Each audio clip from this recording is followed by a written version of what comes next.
News പ്ലസിലേക്ക് സ്വാഗതം. നമുക്കെല്ലാം വളരെയധികം പ്രിയപ്പെട്ടവരായിരുന്ന ഒരു ദമ്പതി കൂട്ടായ്മ വേർപിരിഞ്ഞതിൻ്റെ സങ്കടമാണ് ഇന്നത്തെ എപ്പിസോഡിൽ നിങ്ങളുമായി പങ്കുവെക്കുന്നത്. റാസ ബീഗം ദമ്പതികൾ ഗസൽ രംഗത്ത് വളരെയധികം ജനങ്ങളെ സ്വാധീനിച്ച ഭാര്യാഭർത്താക്കന്മാരാണ്. അവരുടെ പ്രണയപരമായ ആർദ്രതയുള്ള പാട്ടുകളൊക്കെ തന്നെ മലയാളികൾ നെഞ്ചോട് ചേർത്ത് പിടിച്ചവയുമാണ്. ഓമലാളെ നിന്നെയോർത്ത് എന്ന് പറയുന്ന ഒരു ഗാനം തന്നെ കോടിക്കണക്കിന് ആളുകൾ യൂട്യൂബിൽ കണ്ടു കഴിഞ്ഞതാണ്. ഈ റാസ ബീഗം ദമ്പതികൾ കഴിഞ്ഞ 2-2.5 വർഷമായി വേർപിരിഞ്ഞ നിലയിൽ ജീവിക്കുകയാണ്. ഇപ്പോഴാണ് ഭർത്താവായ റാസ ഇക്കാര്യം വെളിപ്പെടുത്തുന്നത്. എന്നാൽ ഭാര്യയായ ബീഗം ഇതിനെക്കുറിച്ച് നാളിതുവരെ ഒരക്ഷരവും പറഞ്ഞിട്ടില്ല. ഇവർക്കൊരു മകളുമുണ്ട്.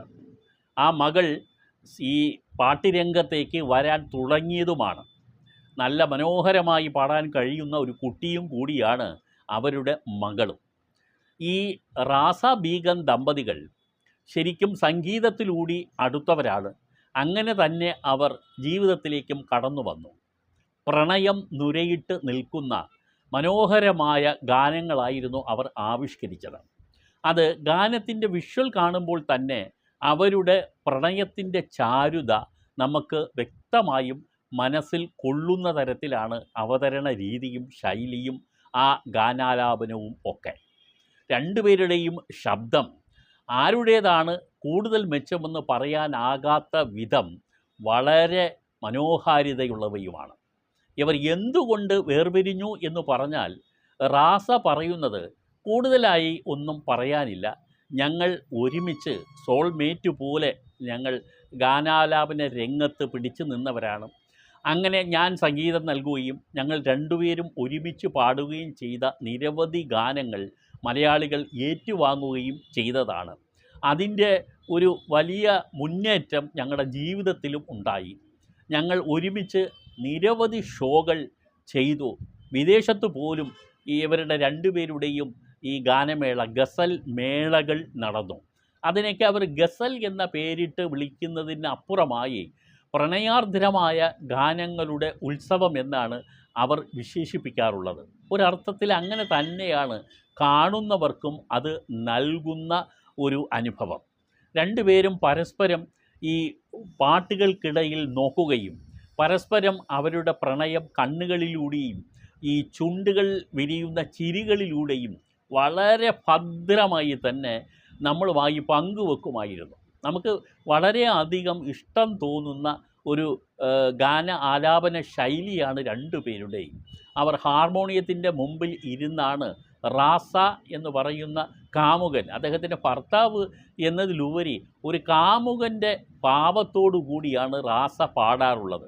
ഒരു കാമുകൻ്റെ പാട്ടുകൾ എങ്ങനെ ഹൃദയത്തിലേക്ക് ഏറ്റുവാങ്ങുമോ അങ്ങനെ തന്നെയാണ് ഈ ബീഗം എന്ന് പറയുന്ന ഭാര്യ അല്ലെങ്കിൽ കാമുകി ആ പാട്ടുകൾ സ്വീകരിച്ചിരുന്നതും. അവരുടെ പാട്ടുകളുടെ ഒരു വഴക്കം പലരെയും അത്ഭുതപ്പെടുത്തിയിട്ടുണ്ട്. ശരിക്കും പഴയകാല പാട്ടുകളുടെ ഒരു പാരമ്പര്യം കാത്തു സൂക്ഷിക്കത്തക്ക വിധത്തിലുള്ള ഈ രാഗങ്ങളാണ് അവർ ചിട്ടപ്പെടുത്തി എടുക്കാറുള്ളത്. അതിൻ്റെ ക്രെഡിറ്റ് മുഴുവൻ ശരിക്കും റാസയ്ക്കുള്ളതാണ്. റാസ വളരെ സംഗീതം കൊടുക്കുന്നതൊക്കെ തന്നെ പലപ്പോഴും ഒരാളിൽ നൊസ്റ്റാൾജിയ ഫീലിംഗ് വരുന്ന രീതിയിലും പ്രണയത്തിൻ്റെ അഭംഗുരമായ ഭാവങ്ങൾ മനസ്സിൽ അങ്കുരിപ്പിക്കുന്ന രീതിയിലുമാണ്.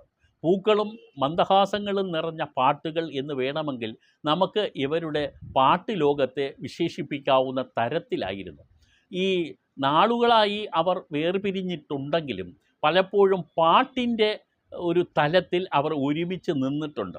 വീണ്ടും അവർ അഭിപ്രായ വ്യത്യാസത്തിനെ തുടർന്ന് പലപ്പോഴും വിഭജിച്ച് നിന്നെങ്കിലും പല ഗാനമേളകളിലും അവർ ഒരുമിച്ച് തന്നെ പാട്ടുകൾ പാടിയിട്ടുണ്ട്.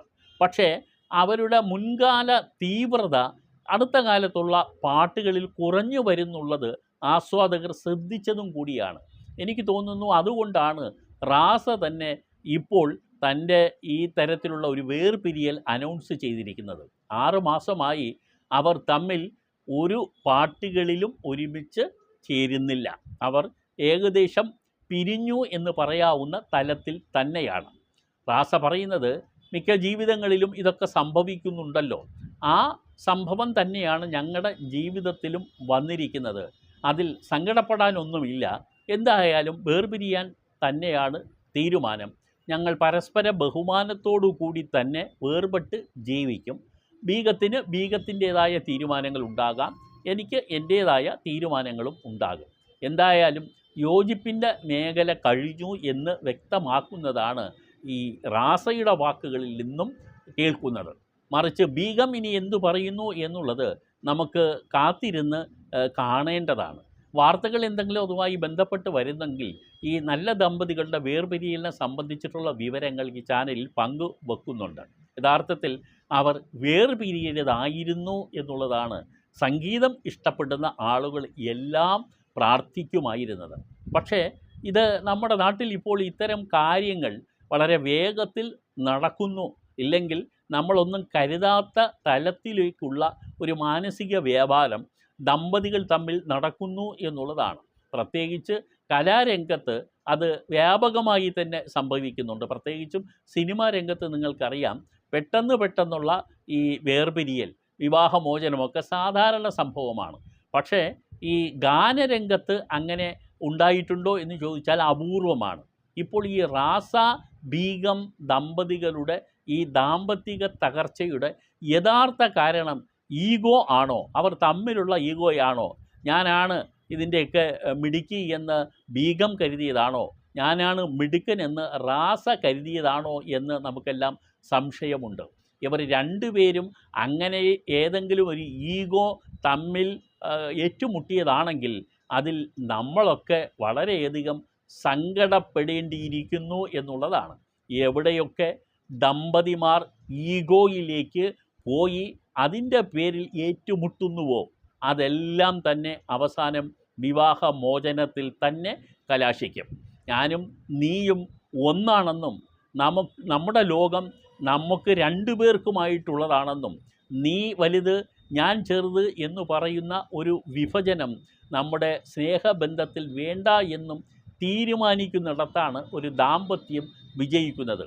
ഭാര്യ ആയതുകൊണ്ട് ഭാര്യയുടെ വ്യക്തിത്വം ഇല്ലാതാകുന്നില്ല, ഭർത്താവായതുകൊണ്ട് ഭർത്താവിന് വ്യക്തിത്വം കൂടുന്നുമില്ല. ഇതിൻ്റെയൊക്കെ ഒരു സമന്വയത്തിൻ്റെ പേരാണ് ദാമ്പത്യം എന്ന് പറയുന്നത്. പരസ്പരം പൊരുത്തപ്പെട്ടും പരസ്പരം യോജിച്ചും മുന്നോട്ട് പോകുമ്പോഴാണ് കുടുംബമായി തീരുന്നത്. അപ്പോഴാണ് അവിടെ പൂക്കളും മന്ദഹാസങ്ങളുമുള്ള ഒരു ശൈലി രൂപപ്പെട്ട് വരുന്നത്. പക്ഷേ അവർ വേർപിരിയുമ്പോൾ സങ്കടപ്പെടുന്ന ഒരാളുണ്ട്, അത് അവരുടെ മകളാണ്. ആ കുട്ടി ഇപ്പോൾ ഏകദേശം 5ാം ക്ലാസ്സിലെങ്കിലും എത്തിയിട്ടുണ്ടാകും എന്ന് ഞാൻ മനസ്സിലാക്കുന്നു. ആ കുട്ടിയുടെ ഒരു 2 അച്ഛനും അമ്മയ്ക്കും ഇടയിലിരുന്ന് പാടുന്ന ആ കുട്ടിയുടെ ഒരു രൂപം ഇപ്പോഴും എൻ്റെ മനസ്സിലുണ്ട്. നിങ്ങൾക്ക് യൂട്യൂബിൽ ഈ റാസ ബീഗം ദമ്പതിമാരുടെ പാട്ട് സെർച്ച് ചെയ്താൽ കാണാൻ കഴിയും എന്നുള്ളതാണ്.